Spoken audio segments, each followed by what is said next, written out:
जय हिंद साथियों, मैं पारस कुमार आप सभी का बहुत बहुत स्वागत करता हूं पारस फ्री एजुकेशन में। आज इस क्लास में हम हिंदी पेडागोजी के इम्पोर्टेंट क्वेश्चन पढ़ने वाले हैं, जहां से आपको एग्जाम में प्रश्न मिलने वाले हैं। इसलिए आप लोगों से रिक्वेस्ट है, वीडियो कंप्लीट देखिएगा और 20 में से आप जो भी स्कोर करते हैं वो आपको कमेंट बॉक्स में कमेंट के माध्यम से बताना है। तो शुरू करते हैं साथियों। पहला प्रश्न है जो कि सीटेट जनवरी 2021 में पूछा गया था। कक्षा 1 में लिखना खाली स्थान से प्रारंभ होता है। कक्षा 1 में लिखना, तो आप सभी को पता है भाई, जो छोटे बच्चे होते हैं वह पहले क्या है, चित्र बनाते हैं, उसके बाद ही क्या है वो लिखना सीखते हैं। तो हम कह सकते हैं ऑप्शन डी यहाँ पर करेक्ट आंसर हमारा हो जाएगा। और बच्चे चित्र को बनाने में रुचि भी लेते हैं।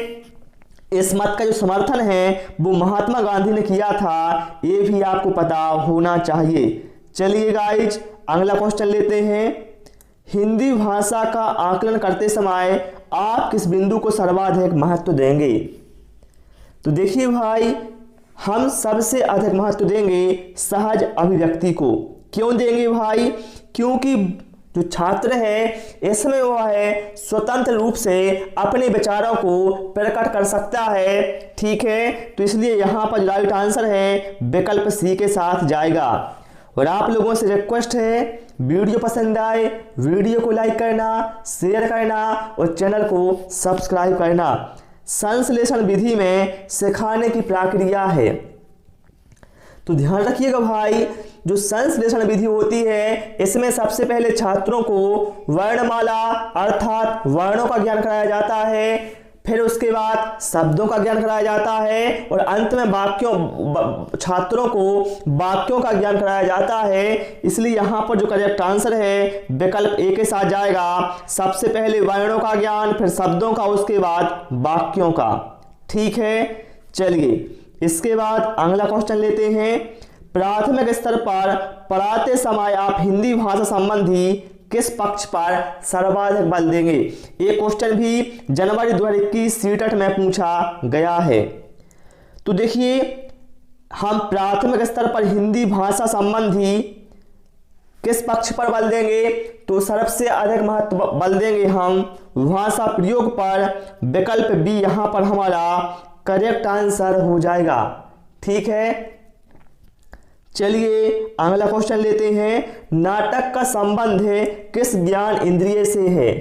देखिए आप सभी को पता है जो नाटक वह क्या है, एक साहित्य की विधा है और नाटक के माध्यम से क्या है, कोई कहानी है या कोई घटना है उसका हम क्या है वर्णन करते हैं। ठीक है, पात्रों के माध्यम से। तो इसमें क्या है, हम मुंह से हम अपने कानों से क्या है सुनते हैं और आंखों से क्या है देखते हैं। अर्थात नाटक में हम क्या है दोनों ज्ञान इंद्रियों का यूज करते हैं। विकल्प सी यहाँ पर हमारा करेक्ट आंसर होगा। अगला क्वेश्चन लेते हैं। भाषा कौशलों के संबंध में कौन सा कथन सही है? भाषा कौशल एक दूसरे से स्वतंत्र हैं? नहीं। भाषा के सभी कौशलों को नए सिरे से सीखने की आवश्यकता होती है? नहीं। क्रम से सीखे जाते हैं? नहीं। बल्कि जो विकल्प सी है ये यहाँ पर हमारा करेक्ट आंसर होगा। जो भाषा के कौशल है साथियों, यह आपस में अंतर संबंधित होते हैं। विकल्प सी यहाँ पर हमारा करेक्ट आंसर होगा। ठीक है, चलिए इसके बाद आते हैं अगले क्वेश्चन पर। लिखना, बताएं आप लोग लिखना है यह एक कैसी प्रक्रिया है? देखिए आप सभी को पता है, देखिए जो कुछ भी हम लिखते हैं वह पहले से क्या है हमारे मस्तिष्क में होता है। अर्थात हम कह सकते हैं हम उन विचारों को लिखकर दूसरों के साथ साझा करते हैं। जैसे मैं क्या कर रहा हूं, यहाँ पर लिखकर अपने विचारों को आपको बता रहा हूं। ठीक है ना, तो हम कह सकते हैं लिखना एक तरह की बातचीत है। विकल्प सी यहाँ पर हमारा करेक्ट आंसर होगा। ठीक है, चलिए इसके बाद अगला क्वेश्चन लेते हैं। प्राथमिक स्तर पर बच्चों के लिए बाल साहित्य के चयन का मुख्य आधार क्या होना चाहिए? जब आप प्राथमिक स्तर पर बच्चों के लिए बाल साहित्य का चयन करते हैं तो मुख्य आधार होना चाहिए रोचक विषय वस्तु। क्योंकि बच्चे क्या है, बहुत छोटे हैं, तो वो क्या है, यदि रोचक विषय वस्तु होगी तो क्या है, उसमें वह रुचि से उनको पढ़ेंगे। ठीक है, इसलिए यहाँ पर विकल्प ए यहाँ पर हमारा राइट आंसर होगा। चलिए अगला क्वेश्चन लेते हैं। कौन सा प्रश्न बच्चों की क्षमता का सही आकलन करेगा? लड़की ने किसके दाम नहीं बताए? लड़की टोकरी में क्या बेच रही थी? यदि तुम आम बेचोगे तो उसके कितने दाम लोगे और क्यों? आजकल आम का दाम कितना है? तो यहाँ पर हम देखें चार में से विकल्प सी हमारा करेक्ट आंसर होगा। यदि तुम आम बेचोगे तो उसके कितने दाम लोगे और क्यों? देखिए ये महत्वपूर्ण क्यों है भाई आकलन की दृष्टि से, क्योंकि इससे क्या है, बच्चे की मानसिक स्थिति का ठीक ठीक आकलन किया जा सकता है। क्योंकि यहाँ पर क्या है, बच्चा पहले बताएगा कि हम इतने रुपए में आम को खरीदेंगे, फिर इतने रुपए में हम उसको बेचेंगे, तो ये बहुत सही रहेगा विकल्प सी। चलिए अगला क्वेश्चन लेते हैं। कहानी, कविता, गीतों और नाटकों के माध्यम से बच्चे, बताएं आप लोग, जो विद्यालय में कहानी, कविताएं, गीतक और नाटक का आयोजन होता है या एक प्रक्रिया होती हैं, इनसे क्या फायदा बच्चों को मिलता है? तो भैया बच्चे अपनी सांस्कृतिक धरोहर से जुड़ते हैं। विकल्प ए यहाँ पर हमारा करेक्ट आंसर हो जाएगा। ठीक है ना। चलिए अगला क्वेश्चन लेते हैं।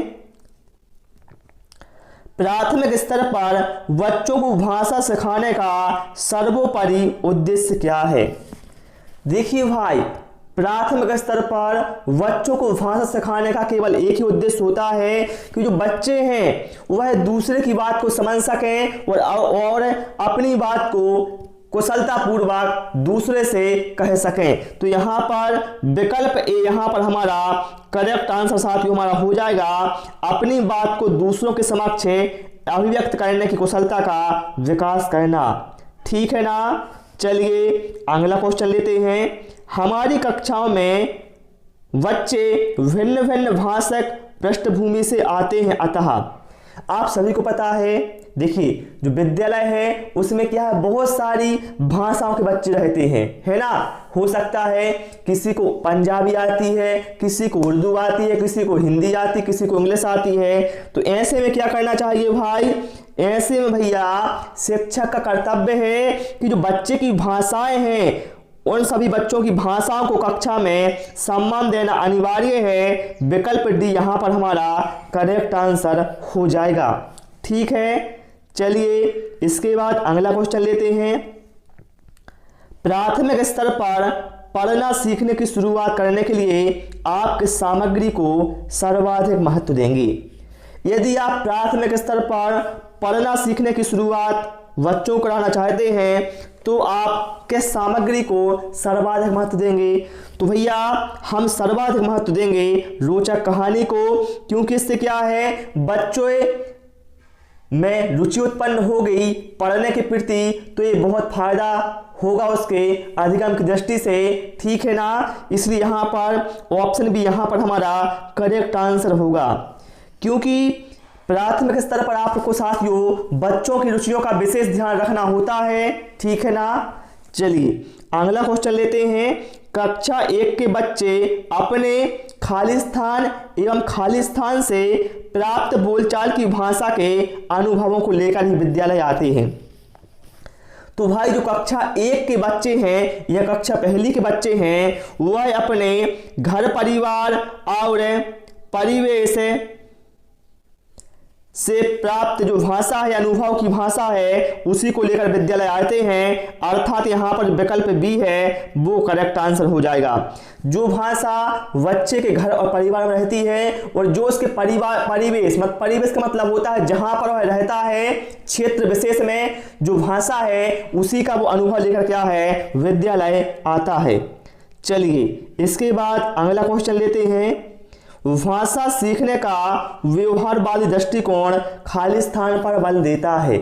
भाषा सीखने का व्यवहारवादी दृष्टिकोण भैया तो ये बल देता है अनुकरण पर। विकल्प सी यहाँ पर हमारा करेक्ट आंसर हो जाएगा। चामस्की के अनुसार क्या है, अनुकरण पर यह बल देता है। ठीक है। चलिए अगला क्वेश्चन लेते हैं।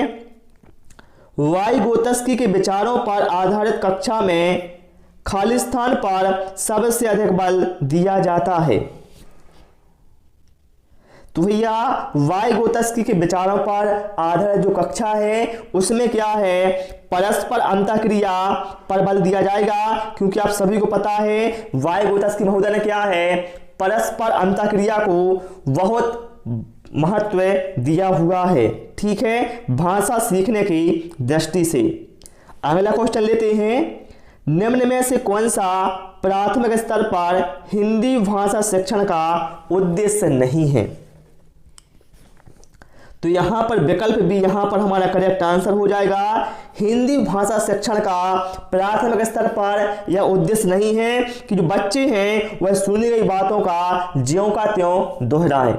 ठीक है, चलिए इसके बाद लेते हैं हम अगला क्वेश्चन। कक्षा 1 और 2 के शुरुआती समय में पढ़ने का प्रारंभ है खालिस्तान से हो और किसी खालिस्तान के लिए हो। तो ध्यान रखिएगा, कक्षा 1 और 2 के शुरुआती समय में साथियों जो पढ़ने का प्रारंभ है साथियों वह है अर्थ से होना चाहिए और किसी उद्देश्य के लिए होना चाहिए, अर्थात यहां पर जो विकल्प ए है ये हमारा करेक्ट आंसर हो जाएगा। ठीक है, चलिए अगला क्वेश्चन लेते हैं। इनमें से प्राथमिक स्तर पर भाषा आकलन का सर्वाधिक उचित तरीका क्या है। बच्चों से प्रश्नों को उत्तर नहीं, बच्चों को चित्रवर्णन और प्रश्न पूछने के अवसर देना। ये यहाँ पर इन 4 में देखा जाए तो विकल्प डी यहाँ पर इन तीनों की अपेक्षा बेस्ट है, जो कि हमारा करेक्ट आंसर हो जाएगा। अगला क्वेश्चन लेते हैं, गीता पढ़ते समय अनेक बार अटकती है, उसे पढ़ने में कठिनाई होती है, उसकी समस्या मुख्यतः खालिस्तान से संबंधित है।